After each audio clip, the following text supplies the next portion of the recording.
Welcome back, Masters. Please have a glass of water.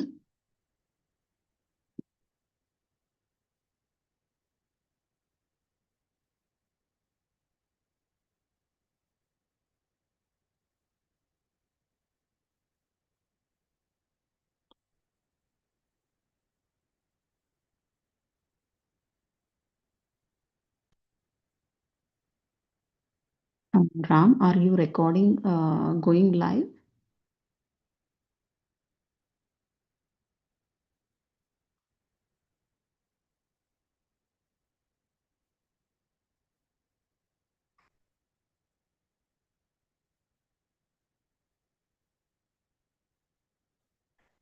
So, Masters, in this series, Fakir, where the conversation goes on between Baba and Rudra. So, today, Rudra came up with a new question like, okay. So Rudra was asking Baba a question about like what are the different paths in the spirituality. So for that, like Baba was answering, he was giving like four different paths. And also, it's not only that Baba is explaining the paths, but also like in each path, what are the pitfalls and how, and we need to avoid those. So even that also is explaining in a very beautiful way. So in today's wisdom part, let's dive into two different spiritualities, and later in the next session, he will be explaining about other two. So the let us begin now. Rudra is asking, Baba, there are so many paths to spirituality. Which, according to you, is the most profound one? Both Baba and Rudra were sitting on the beach. They were on the beach and were seated on the soft sand on the beach. The fragrance of the sea was intoxicating. There was not a soul in sight. It was as though in all of creation only they both existed. Now Baba is explaining the answer. Beta, every path is the right path as long as you avoid the pitfalls of that path. Let me explain to you in a manner that it enters your thick head. Rudra, there are many who follow the path of destiny and live by the laws of karma. For them, all of creation and all that transpires can be bottled into the laws of cause and effect. They believe that nothing but karma rules and mankind can do whatever it wants, but only the laws of karma are going to reign eventually. Thus, they do not have much faith in either energy work and charity, not even in prayers, as they are certain that nothing can change one's destiny. They are certain that each one has his or her karmic blueprint to experience. They cross to carry, mountains to climb, tears to shed, and one can only go about it calmly and wisely and can be done with this backlog and try not to create new karma. This is their philosophy. Now, Rudra, there is nothing wrong with this philosophy, but there is a danger of becoming fatalistic or even heartless to the problems of others. As you believe that all is destined, so just bear it with a smile and you want others to walk the same path. Very often, the individual does not exert his or her free will to the optimum as the sword of the laws of cause and effect numb this individual. There are, there are countless individuals who worship the laws of karma to the extent that they become so fatalistic that they become pawns to their limited vision. In India, there are countless individuals who truly believe that whatever has to happen shall happen, so there is no sense exerting oneself beyond a point. Thus, it is important to respect the laws of karma, but you have to understand that one has to give one's best to each moment and then calmly leave the rest to either karma or one's guru or God. Respect karma, but don't be led by fatalism. Also, don't become heartless or dictated by sheer karmic logic that you don't help those in need or who reach out to you. So, what if you can't go beyond karma? At least you can give a helping hand to those who are in need and to those who may just need a comforting embrace or even just a kind word.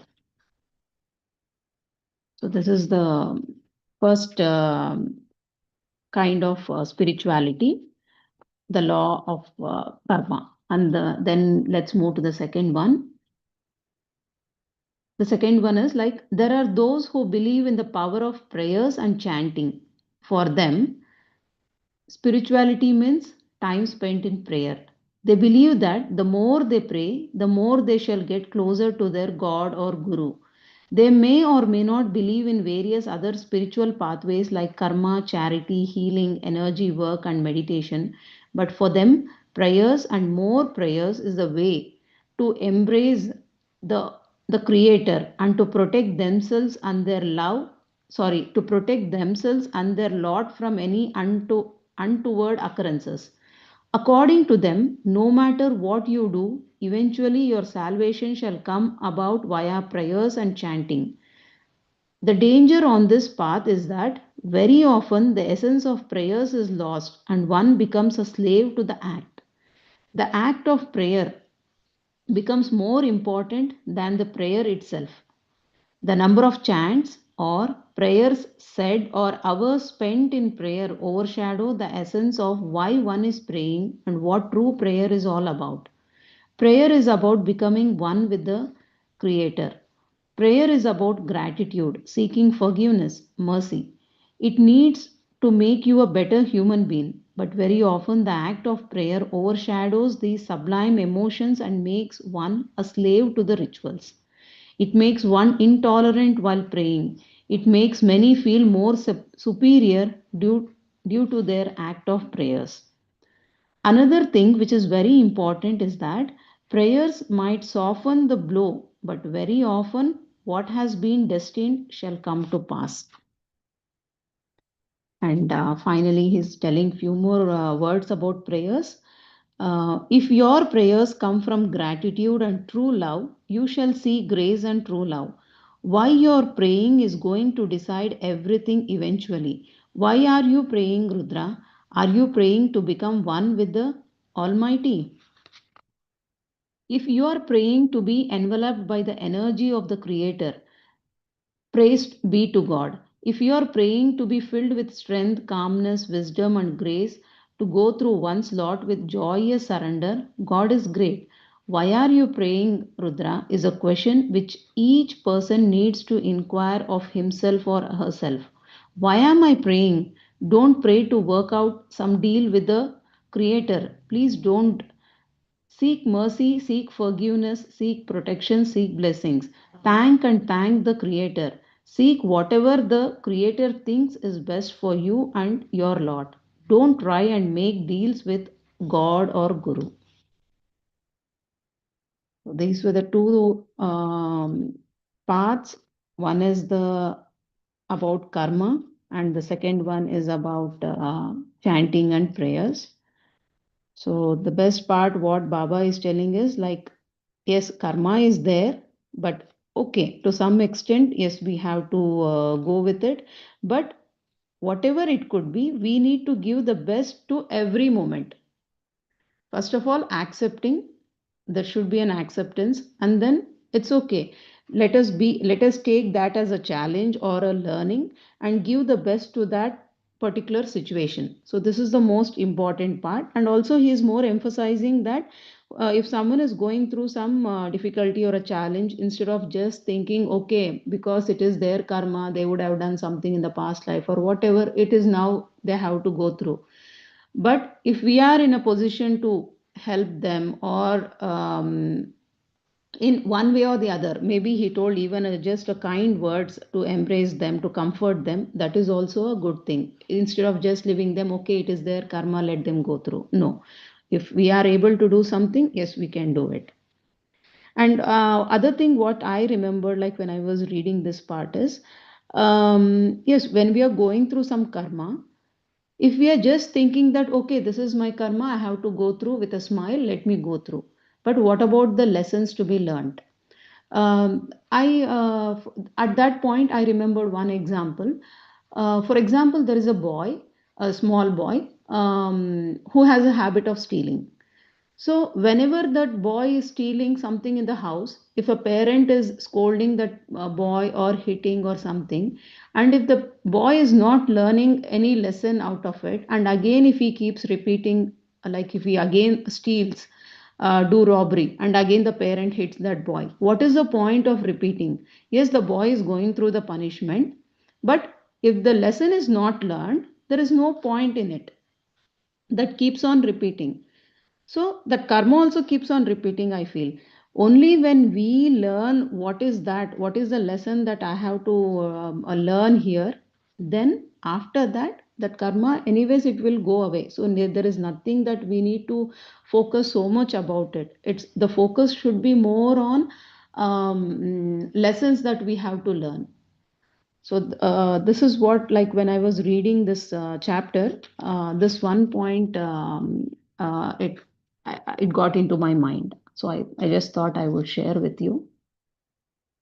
So these are the two different paths, masters, what he has mentioned. So in the next session, like we can go through the other two different things.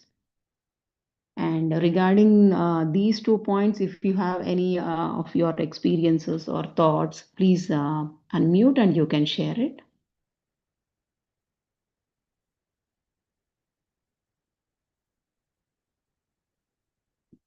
Thank you, Namaste, Shailaja. Uh, yeah, Yeah, Ram. Naina ji, please go ahead. Thank you, Sailaja garu. Yeah. Amazing book. No words to explain about this.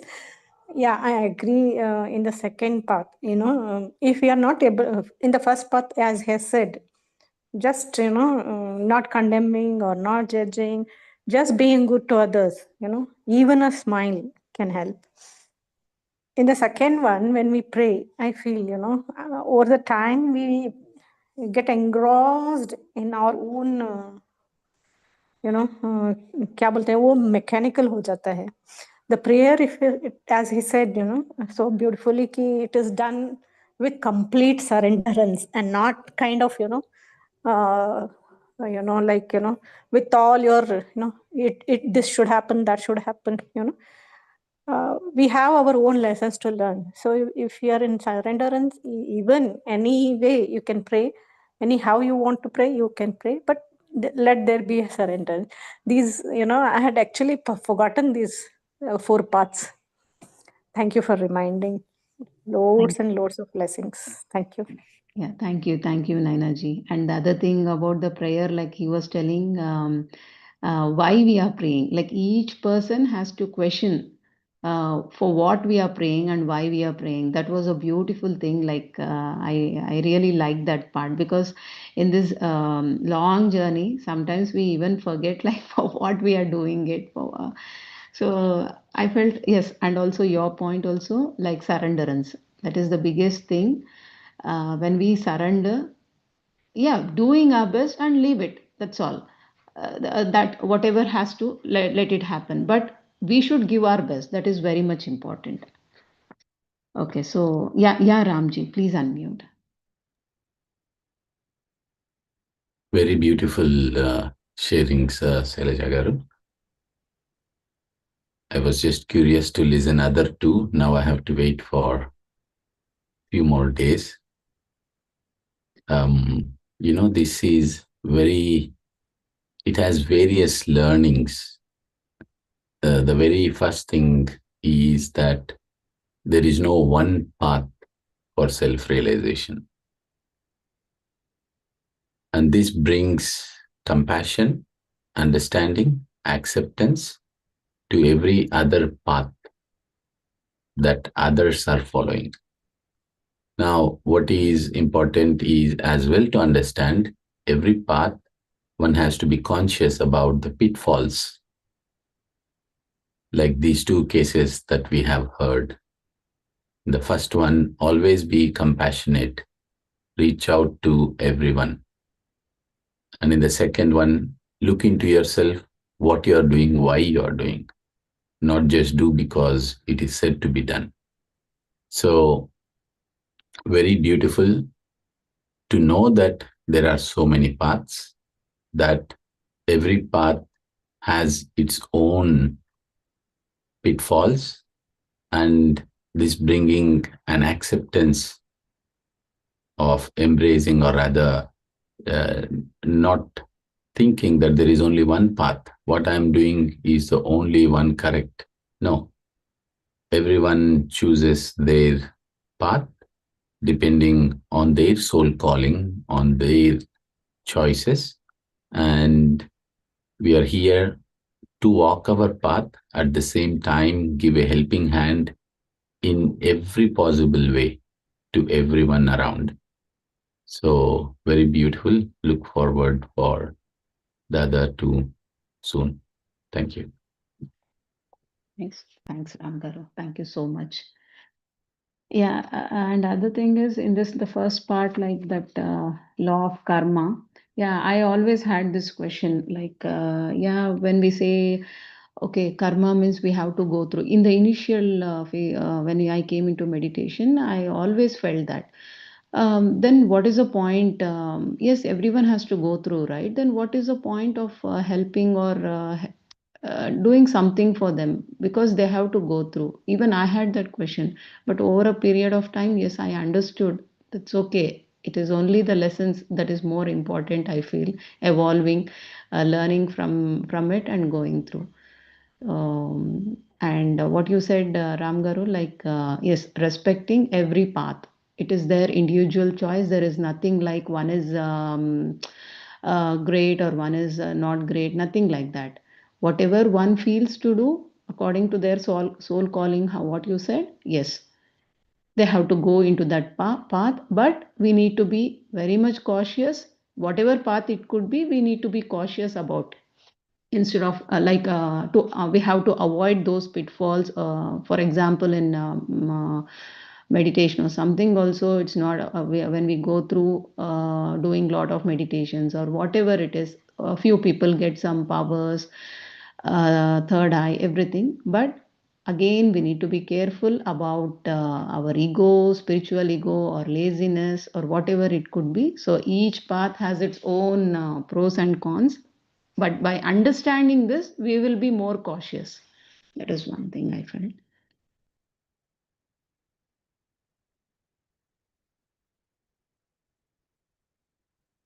Yeah, thank you, Masters. So, if we have nothing now, nothing to share, then let's meet in our next session. Have a wonderful day. Thank you, Masters.